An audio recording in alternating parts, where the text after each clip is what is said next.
വൈകുന്നേരമായപ്പോൾ ദേ സബോള വട ഉണ്ടാക്കാമെന്ന് വിചാരിച്ചത് കുറച്ച് കടലമാവും അതുപോലെ തന്നെ കുറച്ച് സോഡാപ്പൊടിയും കൂടി ഇട്ടിട്ട് പിന്നെ കുറച്ച് മൈദയും കൂടി ഇട്ട് നല്ലപോലെ ഒന്ന് ആവശ്യത്തിന് വെള്ളമൊക്കെ ചേർത്തൊന്ന് മിക്സ് ചെയ്ത് വെക്കാം കേട്ടോ. നമുക്ക് കുറച്ച് നേരം ഒന്നിങ്ങനെ കുഴച്ച് വെച്ച് കഴിഞ്ഞാൽ അത്യാവശ്യം നല്ല സോഫ്റ്റായിട്ട് തന്നെ കിട്ടും. അങ്ങനത്തെ നമ്മൾ സോഡാപ്പൊടി ചേർത്തിട്ടുണ്ട്. ഇനി നമുക്ക് കുറച്ച് മൈദയും കൂടി ചേർത്ത് കൊടുക്കുക. എന്നിട്ട് പാകത്തിന് വെള്ളം ചേർത്ത് അധികം ലൂസാവാത്ത രീതിയിൽ കുറച്ച് അത്യാവശ്യം നല്ലൊരു കട്ടി പോലെ നമുക്ക് എന്ത് ചെയ്യുക കുഴച്ച് വെക്കാം കേട്ടോ. എന്നിട്ട് അതിന് ശേഷം കുറച്ച് കഴിഞ്ഞിട്ട് നമുക്ക് കുറച്ച് സബോളയും അതുപോലെ തന്നെ പച്ചമുളകും വേപ്പിലയും ഇഞ്ചിയൊക്കെ ഒന്ന് നമുക്കിതിലോട്ട് ചേർത്ത് കൊടുക്കാം. അങ്ങനത്തെ ഇത് അത്യാവശ്യം നല്ല രീതിയിലൊന്ന് മിക്സ് ചെയ്ത് വെക്കണേ. ആ മാവ് ശരിക്ക് ഒരു കുഴച്ചൊരു പാകത്തിനുള്ളൊരു പരിവ കേട്ടോ. വെള്ളം അധികം കൂടാതെ ശ്രദ്ധിക്കണം. ഇതുപോലെ ഒരു കട്ടിയിലുള്ളൊരു പരിവാക്കി വെക്കണം നമ്മൾ. അതിന് ശേഷമാണ് നമുക്ക് ബാക്കിയുള്ള സാധനങ്ങളൊക്കെ ചേർത്ത് കൊടുക്കേണ്ടത്. അപ്പോൾ ഇത് ഏകദേശം സെറ്റായിട്ടുണ്ട്. ഇനി കുറച്ച് നേരം ഒരു അരമണിക്കൂർ 1 മണിക്കൂറൊക്കെ നമുക്കൊന്ന് വെയിറ്റ് ചെയ്യാം കേട്ടോ. അതിന് ശേഷം നമുക്ക് ബാക്കിയുള്ള ഇൻഗ്രീഡിയൻസൊക്കെ ചേർത്ത് കൊടുക്കാം.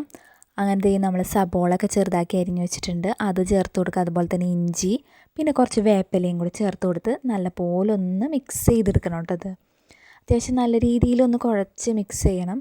അങ്ങനെ ഇതൊക്കെ ചേർത്ത് കൊടുത്തിട്ടുണ്ട്. ഇനി നമുക്ക് നല്ലപോലെ ഒന്ന് ഇളക്കി കൊടുക്കാം കേട്ടോ. പച്ചമുളക് ഞാൻ ഇട്ടില്ല, എനിക്ക് കൈ കൊണ്ട് തിരുമ്പി കഴിയുമ്പോൾ കൈയൊക്കെ ഒരു ചുട്ടാവതി പോലെയാണ്. അപ്പം ഞാൻ അത് കാരണം പച്ചമുളക് ഇടാതെ തന്നെ ഇത് മൂന്നും കൂടി ഇട്ട് നല്ലപോലെ മിക്സ് ചെയ്ത് വെച്ചതിന് ശേഷം ലാസ്റ്റ് പച്ചമുളക് ഇട്ട് ഒന്ന് ഇളക്കി കൂട്ടിയാൽ മതി.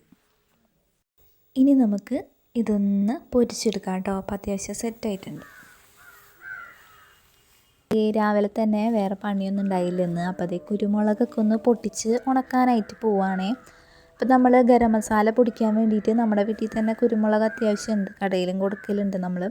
അപ്പോൾ ഇതിപ്പോൾ കുരുമുളകൊക്കെ ഒന്ന് മൂത്ത് തുടങ്ങുന്നുണ്ട്. അപ്പോൾ ഗരം മസാലയ്ക്ക് വേണ്ടിയിട്ടൊന്ന് ഉണക്കാനായിട്ട് വെക്കാൻ വേണ്ടിയിട്ട് പൊട്ടിക്കാൻ വന്നതാട്ടോ. ഇത് ആദ്യം ഒരു വലിയൊരു മരമായിരുന്നു, പിന്നെ അത് വീണു, ഒരു ഇതായിരുന്നു കവുങ്ങായിരുന്നു കേട്ടോ. പിന്നെ അത് വീണ് ഇപ്പോൾ ആകെ ചാഞ്ഞ് കിടക്കുകയാണ്. അപ്പോൾ അടിയിൽ നമുക്ക് പൊട്ടിക്കാനൊക്കെ നല്ല സുഖമാണ് കേട്ടോ.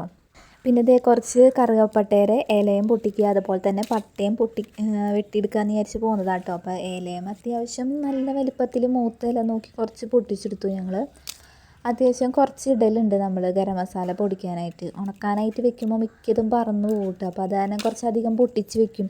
അപ്പോൾ പിന്നെ നമുക്ക് ആവശ്യത്തിന് എടുത്താൽ മതിയല്ലോ. പിന്നെ കുറച്ച് ഉണക്കി എടുത്ത് വെക്കും. വെയിലുള്ള ദിവസങ്ങളിൽ നമുക്കിങ്ങനെ ഉണക്കി എടുത്ത് വെച്ച് കഴിഞ്ഞാൽ ബിരിയാണിയോ അങ്ങനത്തെ എന്തെങ്കിലുമൊക്കെ ഉണ്ടാക്കണം അങ്ങനെ എന്തുണ്ടെങ്കിൽ നമുക്ക് ഈ ഇല ഇട്ടാൽ മതിയല്ലോ. അപ്പോൾ അതാണെന്ത് അത്യാവശ്യം കുറച്ചധികം തന്നെ പൊട്ടിച്ചെടുത്തു കേട്ടോ. പിന്നെ ഫ്രഷ് ഇല കാണുമ്പോൾ ഞാൻ കുറേ പൊട്ടിച്ച് ഉണക്കലുണ്ട് എപ്പോഴും. പിന്നെ നമുക്കിതിൻ്റെ ഇതും കൂടി എടുക്കാമെന്ന് വിചാരിച്ചിട്ടാണ്, പട്ടയും കൂടെ വെട്ടിയെടുക്കാമെന്ന് വിചാരിച്ചിട്ടാണ്. അത്യാവശ്യം വലിപ്പമുണ്ട്, ചെറിയൊരു മരമുണ്ട് കേട്ടോ. നമ്മൾ അതുമൊന്നും അതിലും പട്ട അത്യാവശ്യം വെട്ടിയെടുക്കലുണ്ട്. അങ്ങനെ ഇതേ കുറച്ച് ദിവസം കേട്ടോ നമ്മൾ ഉണക്കാൻ വെച്ചിട്ട് അങ്ങനെ എല്ലാം ഉണങ്ങിയിട്ടുണ്ട്. ജാതിപത്രിയും അതുപോലെ തന്നെ ജാതിക്കയും എല്ലാം അത്യാവശ്യം ഉണങ്ങിയിട്ടുണ്ട്. ഇനി ഗരം മസാല ഒക്കെ ഒന്ന് പൊടിച്ചെടുത്ത് വെച്ച് കഴിഞ്ഞാൽ ചിക്കൻ കറിയോ അല്ലെങ്കിൽ നമ്മൾ ഗ്രേവിയൊക്കെ ഉണ്ടാക്കുമ്പോൾ പെട്ടെന്ന് പൊടിക്കാനൊക്കെ ഉണ്ടല്ലോ. അപ്പോൾ നമ്മുടെ വീട്ടിൽ തന്നെ ജാതിക്കയും ജാതിപത്രിയും അതുപോലെ തന്നെ പട്ടയും ഗ്രാമ്പും ഒക്കെ ഉണ്ട്. അപ്പോൾ എല്ലാതും ഒന്ന് പൊടിക്കാനായിട്ട് വെക്കുക കേട്ടോ. ജാതിക്കൊക്കെ ഒരെണ്ണം നമ്മൾ എടുക്കും, പത്രി 2 എണ്ണമൊക്കെ എടുക്കലുണ്ട് കേട്ടോ. പിന്നെ നമ്മുടെ പുറത്തുനിന്ന് നമ്മുടെ ഇത് മാത്രമേ വേണ്ടൂ, നമുക്ക് പെരുംജീരകം മാത്രമേ പുറത്തുനിന്ന് നമ്മൾ മേടിക്കലുള്ളൂ. അങ്ങനത്തെ ഈ പൊടി അത്യാവശ്യം കുറേ കിട്ടി ഇപ്രാവശ്യം. ഒക്കെ പൊടിച്ച് നല്ല സോഫ്റ്റ്